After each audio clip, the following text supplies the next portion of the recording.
Fallout. What? It's all about the OG from 1996. Oh, you're right.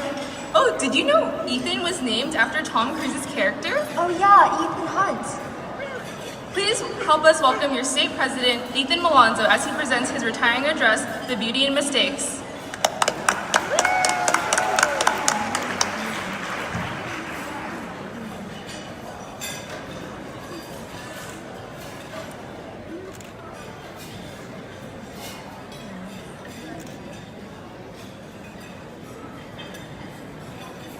Ever since I was young, I have been a perfectionist.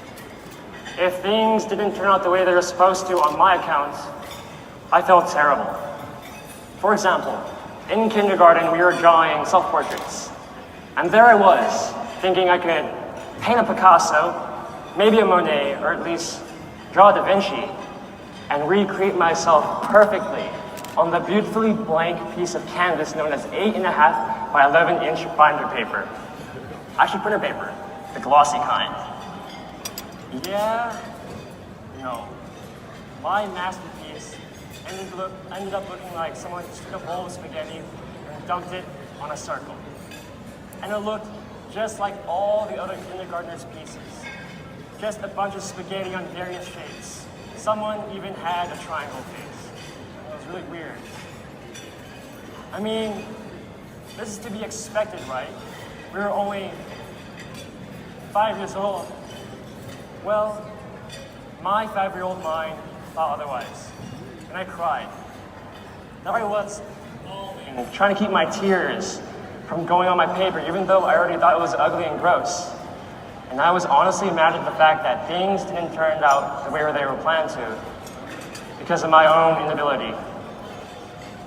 Now, my hatred for mistakes didn't end there. It continued. In 4th grade, I cried in class because I got detention for the first time. In 6th grade, I cried in class because I failed my first math test. In 12th grade, I cried in class because I thought I was messing up my entire life. Yeah, I'm that guy, the really emotional kind. The pain of feeling inadequate hurts. And even if you're not emotional like me, the pain is there. And that's natural. It's natural to feel bad. But to feel better, to be better, we need acceptance. Now, acceptance begins with forgiveness. If we can't forgive ourselves, we'll never be able to move past those initial feelings of pain. Let me give you a little story of self-forgiveness. So I was a freshman in high school, and my family and I, we were going on an Airbnb trip to Lake Tahoe. Beautiful place, picturesque snow, cozy cabin-like homes, the whole shebang for a winter vacation. Well, being the naive freshman I was, and since it was also one of my first times in the snow, I made a big mistake. And it goes something like this.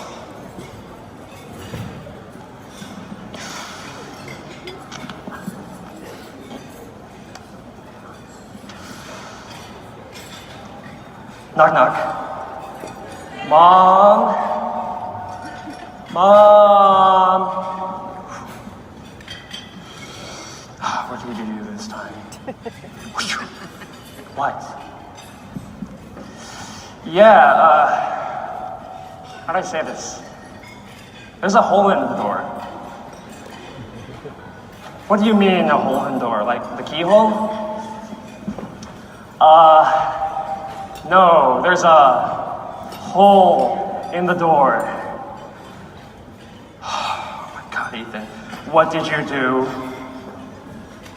Well, there I was, just minding my own business, doing nothing bad at all, standing outside. And I sure is slippery, man. When you're standing up straight and next thing you know, your foot's through the door. Literally. That's right. I broke the door of a house that wasn't mine. When in Lake Tahoe, when temperatures were freezing, my parents' Airbnb rating was at stake. And if that thing went down, no more Ethan. Well, after some painstakingly effort, my dad fixed the door. And that story is something that my parents always tell my relatives to embarrass me. Dad. And honestly though, I think it's a funny and great memory. Why? Because I forgave myself. If I kept that regret, I wouldn't feel comfortable going to the snow or ice, much less feel okay with myself. We as human beings need to release pain in the form of forgiveness and acceptance. Acceptance is a really interesting concept because it's different for everyone. My acceptance is different from your acceptance, is different from your acceptance. But there's always one thing in common. It's a process. That means you aren't suddenly going to wake up one day and feel amazing. No, there's no epiphany, no huzzah moment for acceptance. Rather, it's a long process with slow development. Now, it is a long process, but in the end, it is so worth it. If we can turn our regrets into just lessons and just memories, we can be content with ourselves. Life isn't fair, and I know firsthand how life can turn upside down in a matter of seconds. Something happened to me a few months ago that really threw me off my game. Here I was messing up there, here, school, FCCLA, sports, everything, you name it. I was messing up somehow. Now, there was no way for me to prevent the situation I was in, so I had to just accept it and move forward with my life.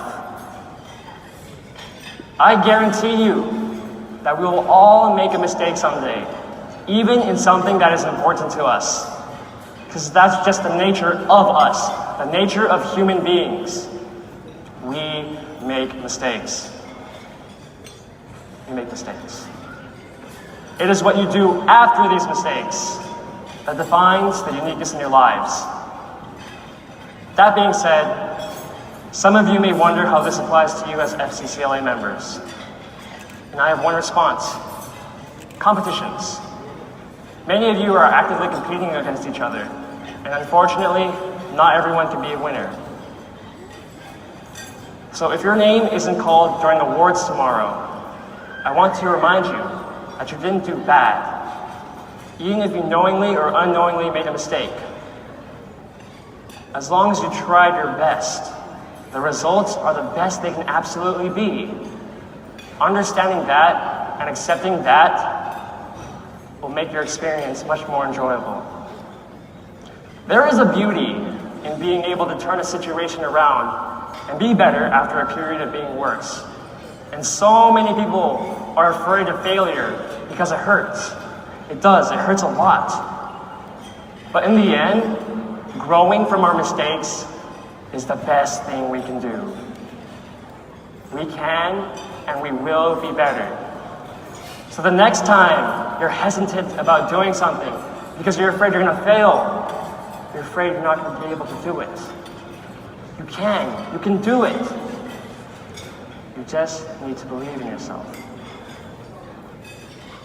With some acceptance, you can at least feel content that you tried your best. That is the beauty in mistakes. Thank you.